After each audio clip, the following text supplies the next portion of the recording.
sirna terluka. Mimpi kita terkunci di dalam dada. Air mata menetes menjadi baja. Hari ini tirai hitam harus terbuka.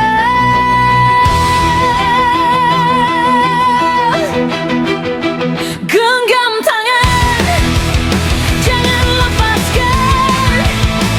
Saat kau rapuh, aku kuatkan. Rencana John Hartman terbongkar. Babak pertama bikin panik, babak kedua malah bikin lawan ketar-ketir.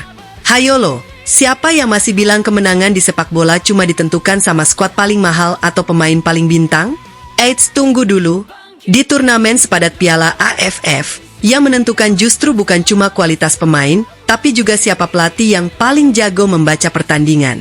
Dan kalau melihat laga timnas Indonesia kali ini, ada satu hal yang mulai kelihatan jelas.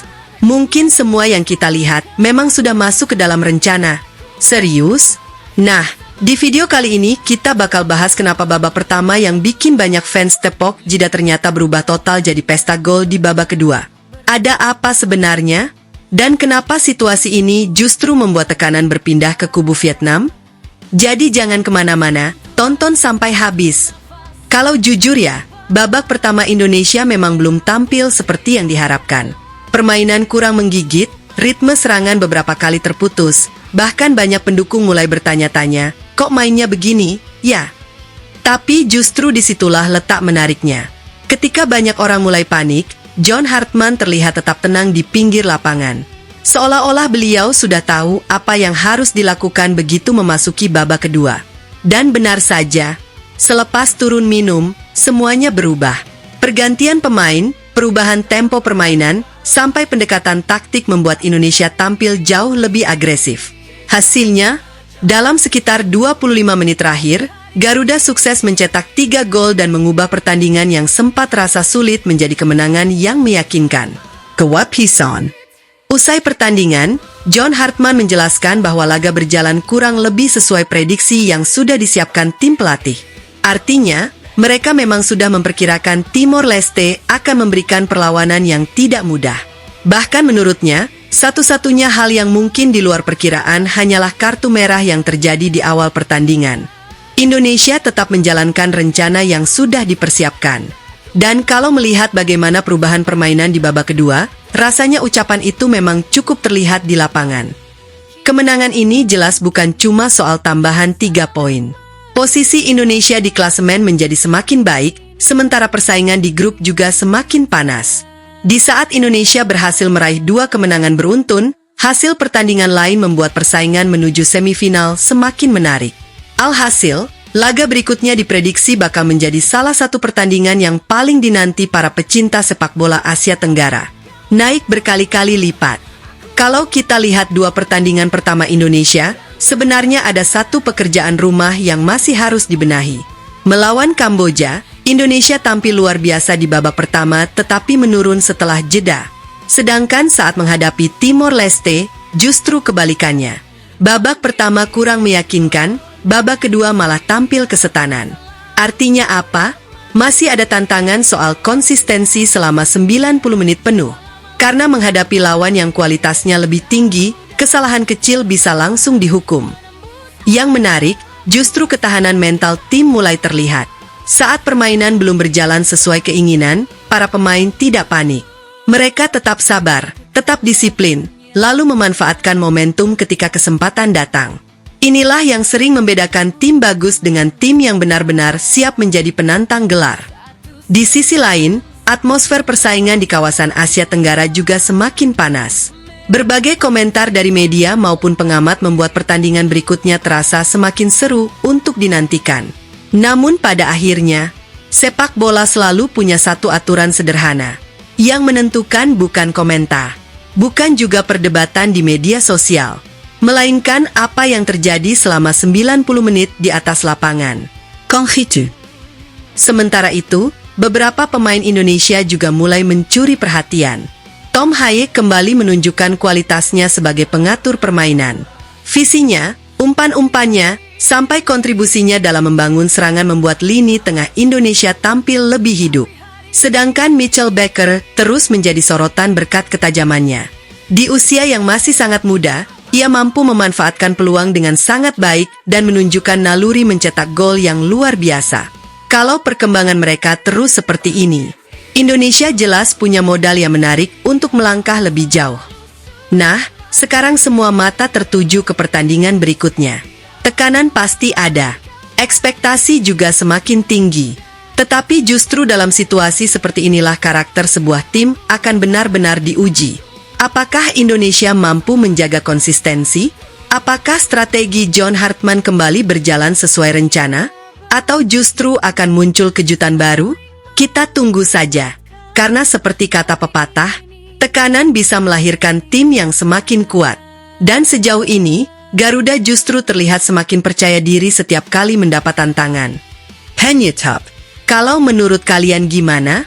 Apakah kemenangan Indonesia memang hasil dari kecerdikan taktik John Hartman? Atau masih ada yang harus diperbaiki sebelum menghadapi lawan-lawan yang lebih berat? Tulis pendapat kalian di kolom komentar ya. Kalau suka pembahasan sepak bola seperti ini, jangan lupa bantu dukung channel ini dengan klik tombol like, subscribe, dan nyalakan lonceng notifikasi, supaya kalian gak ketinggalan update terbaru seputar Timnas Indonesia dan dunia sepak bola. Ingat, balasan paling elegan untuk setiap keraguan bukanlah adu mulut, tapi papan skor. Kalau dipikir-pikir lagi, kemenangan ini sebenarnya memberikan satu pesan yang cukup jelas. Indonesia sekarang bukan lagi tim yang hanya mengandalkan semangat bertanding. Pelan-pelan, Garuda mulai punya identitas permainan. Ada keberanian saat menyerang. Ada kesabaran ketika lawan mencoba memperlambat tempo. Dan yang paling menarik, ada keberanian pelatih untuk mengambil keputusan besar di momen-momen yang menentukan. Konghitu. Kalau sebelumnya banyak yang menilai Indonesia hanya mengandalkan kualitas individu, sekarang justru terlihat bagaimana kerja sama tim mulai menjadi senjata utama.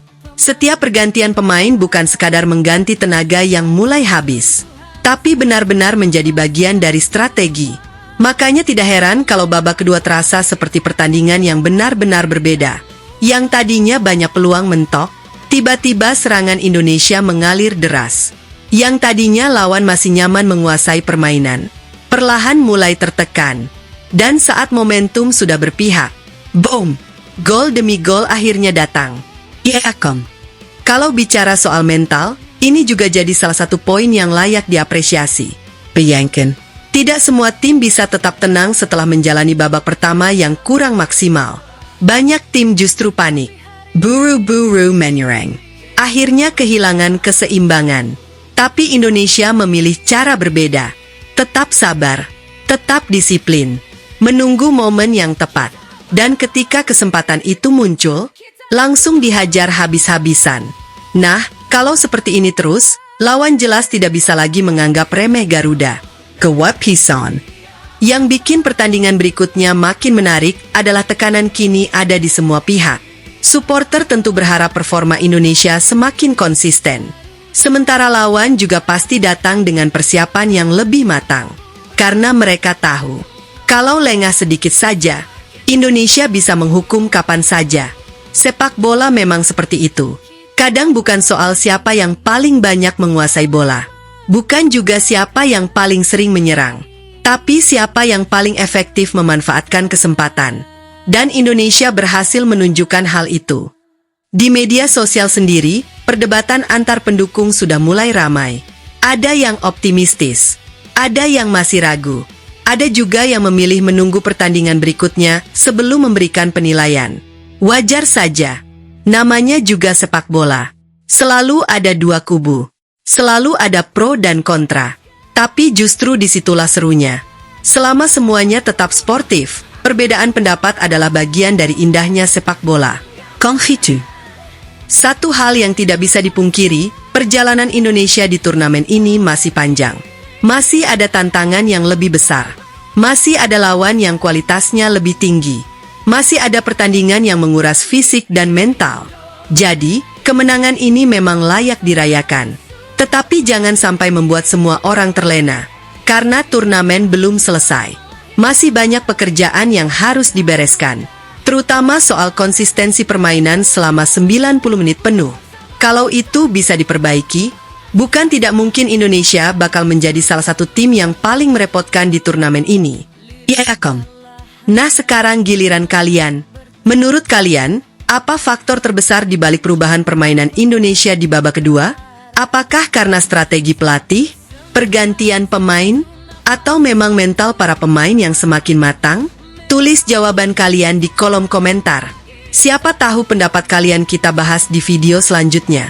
Dan kalau kalian suka konten sepak bola yang penuh analisis, drama, dan cerita menarik seperti ini, jangan lupa klik like, subscribe, aktifkan lonceng notifikasi, dan bagikan video ini ke teman-teman pecinta sepak bola. Karena di channel ini, kita bakal terus membahas perkembangan Timnas Indonesia, bursa transfer, hingga berbagai cerita seru dari dunia sepak bola. Saya pamit dulu. Tetap dukung Garuda dengan cara yang positif. Nikmati setiap pertandingannya. Dan ingat, di sepak bola, komentar bisa ramai. Prediksi bisa kemana-mana. Tapi pada akhirnya, yang paling lantang berbicara tetap papan skor. Saya undur diri. Salam olahraga. Kita Garuda.